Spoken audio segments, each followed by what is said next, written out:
Good afternoon, class. I want to give you a overview of what we will be looking at for our upcoming test. The test is Thursday, so please continue to review your notes, study, and acclimate yourself to the information within the chapter.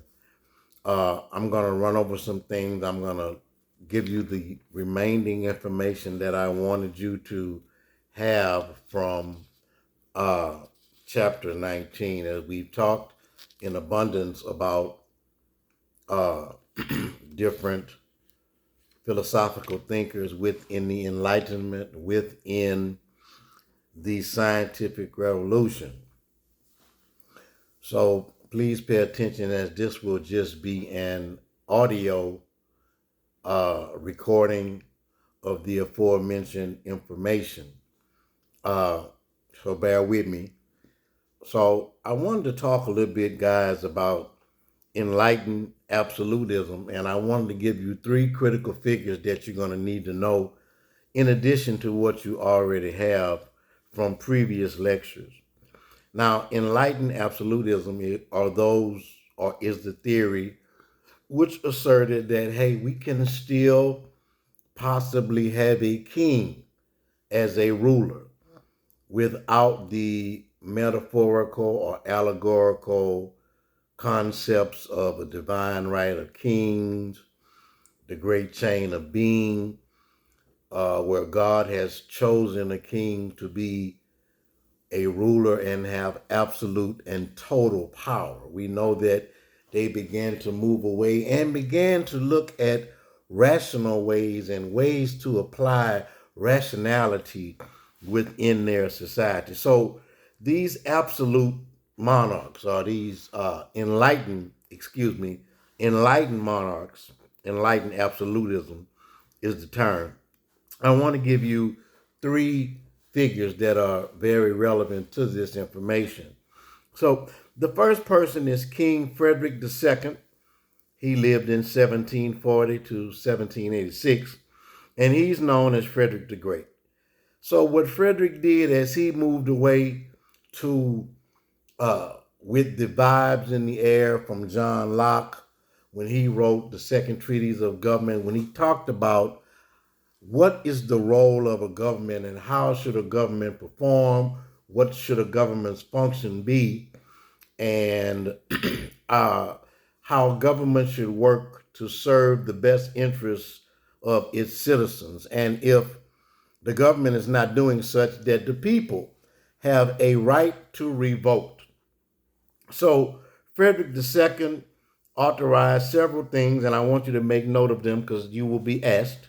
The first thing he promoted religious tolerance, meaning that he was trying to find ways to move away from the fighting and combativeness about religious theology and belief. So he allowed people, you don't have to be what I am. You have the right to believe in whatever touches your heart or moves your spirit. So that's religious tolerance. In addition, he promoted free speech. We know what that is. That's one of the paramount principles within the United States is free speech.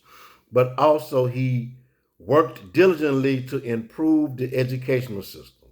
Now, also under his reign, he abolished the torturing of prisoners, individuals that were incarcerated, and also created a system of judges that could decide cases impartially. Kind of sounds like what we supposed to have in the United States. Uh, and again, Frederick II was in Russia. Now, who followed Frederick II after his great efforts was Catherine the Great, and she was a queen, and she also attempted to maintain most of Frederick's work. She had three major goals. First, she pushed diligently to make Europe and Russia galvanize themselves together and unite since they were both on the same landmass. Secondly, Catherine also said that she wanted to push domestic reform. Now, what is domestic reform? Domestic is the concept of what goes on an organic, natural level within a particular society. So, domestic reform would be what's going on in your community, what's going on in your city, in your state, in your country.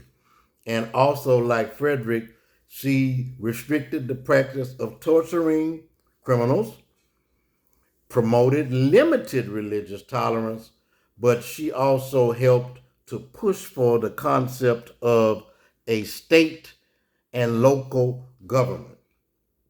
That's a paramount accomplishment to say that, look, instead of me, and this shows the the prompting of the Enlightenment to tell the kings, hey, look, you don't need to be controlling everything on every level. These state governments can help you allocate. Allocate means to distribute responsibility where everything isn't on you, every burden isn't on you, all the way across the board on every level, in every uh, entity that's within your empire. So pushing forward to pushing forward to state to not state but pushing forward to these local governments was a great deal, as it was very important uh, for the king to realize that this was a better way to rule.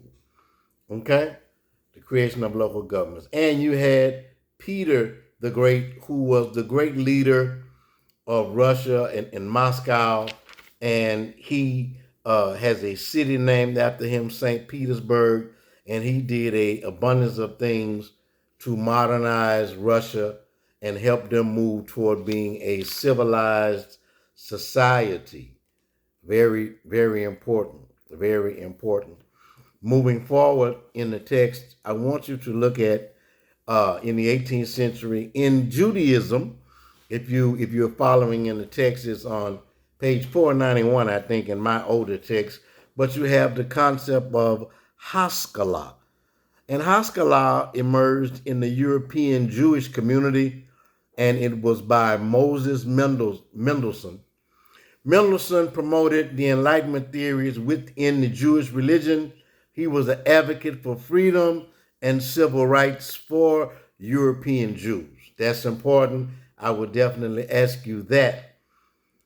In addition to that, I want you to write down the Russian Revolution of 1917, which is also called the Bolshevik Revolution. This revolution did away with the monarchy, and the Soviet Union decided that they wanted to move more toward a system of communism.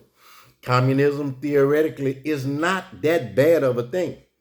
Communism believes in not having rich and not having poor, in government sanctioned and run businesses, and everybody getting like an equal share of the pie in allocation of wealth distribution is what that's called. So that's what they decided. So the Russian Revolution of 1917 will be on your quiz in closing. The Russian Revolution. Also, I want to give you quickly another war that broke out that was very important. It was the 7 Year War. And the 7 Year War was actually the last major conflict that broke out before the French Revolution. And we talked about these revolutions, the overthrowing of these governments. So again, stay focused on John Locke and his ideas as he spoke about what is the role of a government. What should a government do for the people? And the people have the right, the greater good, the public interest should be paramount in governance, and that people have the right to overthrow. Jean-Jacques Rousseau talked about the social contract and the general will and popular sovereignty. General will lining up with what the majority of the people wish. What do we want to be legal or illegal? That is, in essence, simply general will. So the 7 Year War, as I said, uh, preceded the French Revolution. Very important. Very important that you know that. The French Revolution. The years of the 7 Year War, if I'm not mistaken, is 1756 to 1763. I don't have my notes. I'm actually just talking. 1756 to 1763, the 7 Year War. And within the 7 Year War, this is important, Spain gained control of Louisiana from the French. Louisiana is a melting pot, or a conglomeration of French culture as well as Spanish culture. A lot of French names, a lot of Spanish names, Gonzalez, so on and so forth. We know the French names as well. But the Spanish control spread from the Louisiana Territory all the way to California when the Spaniards controlled this area. That was all these things occurred during the 7 Year War during that time frame. I want to tell you quickly about how the immense fortunes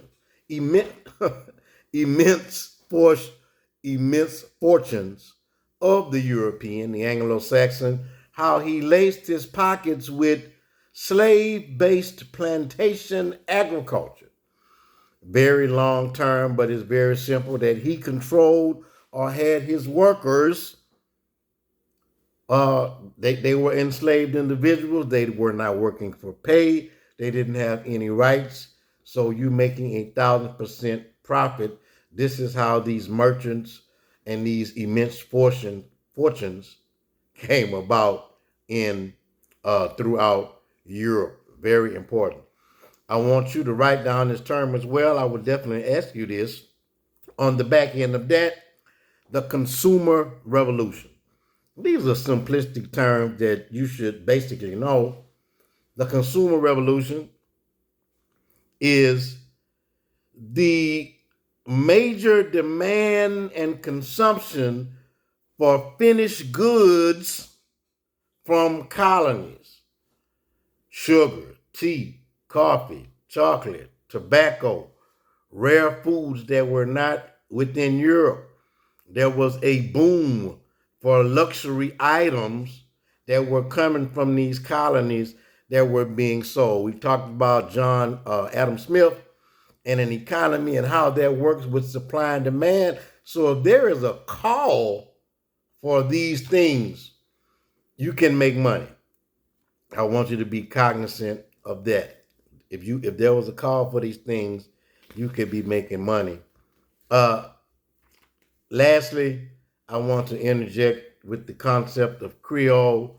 The term is actually a Spanish word. I think we discussed this in times before, but originally the word meant, it's a Spanish word, but the word meant any European that was born in a new world, any European that was born in the Americas. So it was not black. It was not a mixture. It was a straight European that had the title of Creole. Over time, as the colonial elite expanded and their circumstances gave them different issues, some of them returned home. Creoles began to remain as these colonies thrived and grew. The vernacular began to change. Then Creole evolved to be a mixture of, now when I say Spaniard, that is a white European from Spain. They don't call themselves Latinos, Hispanic. They call themselves Spaniard. This means that they're white, that they're Europeans. So these people began to intermingle with Spaniards, well, not with Spaniards, I'm sorry, with Native Americans and blacks, and thus that terminology transitioned over to a mixture or interracialness. The European was highly fascinated with the outcomes of intermixing, with him being melanin deficient and people of color being melanated.